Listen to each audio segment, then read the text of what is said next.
दोस्तों हम लोग यहाँ पे समझ रहे हैं न्यूट्रलाइजेशन रिएक्शन। तो देखो न्यूट्रलाइजेशन रिएक्शन का मतलब क्या है। तो जब एसिड और बेस आपस में रिएक्ट करेंगे तो ये बनाएंगे सॉल्ट प्लस वाटर। क्या बनाते हैं? Salt plus water. दरअसल इसमें होता है कि जो एसिड होता है वो बेस के इफेक्ट को क्या करता है? कैंसिल आउट करता है। या फिर ये कह सकते हैं कि जो बेस है वो एसिड के इफेक्ट को कैंसिल आउट कर रहा है। तो दोनों एक दूसरे के इफेक्ट को कैंसिल आउट करते हैं, इसीलिए हम लोग इस रिएक्शन को बोलते हैं न्यूट्रलाइजेशन रिएक्शन। तो दोनों एक दूसरे के इफेक्ट को क्या कर रहे हैं? कैंसिल आउट करते हैं। अब जैसे एक एग्जांपल ले रहा हूं मैं यहाँ पर, HCl एक एसिड है और NaOH एक बेस है। जब इसको रिएक्शन कराएंगे तो हमारे पास क्या बनेगा? Salt plus water. अब देखो वाटर मैंने तो पहले फिक्स है, वो बनना ही बनना है। अब देखो वाटर बन कैसे रहा है? एक OH बेस से लिया और H हमने एसिड से ले लिया।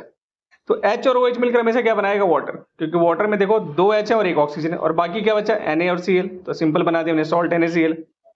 तो इस तरीके से हम लोग इस रिएक्शन को कंप्लीट कर सकते हैं। तो यहाँ पर एक एसिड बेस रिएक्ट करने पर बनता है सॉल्ट प्लस वाटर।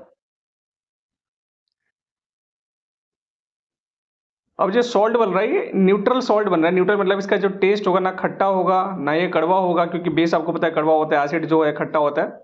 लेकिन ये जो NaCl बन रहा है हमारे पास एकदम नमकीन। एक और एग्जांपल समझते हैं, जैसे हमारे पास H2SO4 सल्फ्यूरिक एसिड और उसको मैंने रिएक्शन कराया मैग्नीशियम हाइड्रोक्साइड के साथ।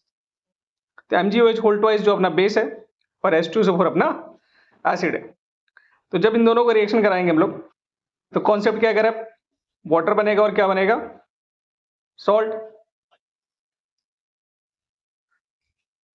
तो अगर हम न्यूट्रलाइजेशन रिएक्शन की डेफिनेशन की बात करें तो कह रहा है व्हेन एसिड रिएक्ट विद, तो जब एसिड रिएक्ट करता है बेस के साथ तो क्या देता है? It give salt plus water. Salt और वाटर देता है, तो इस रिएक्शन को बोलते हैं हम लोग न्यूट्रलाइजेशन रिएक्शन। तो जरा इसमें प्रोडक्ट बताओ कि क्या बनने वाला है प्रोडक्ट।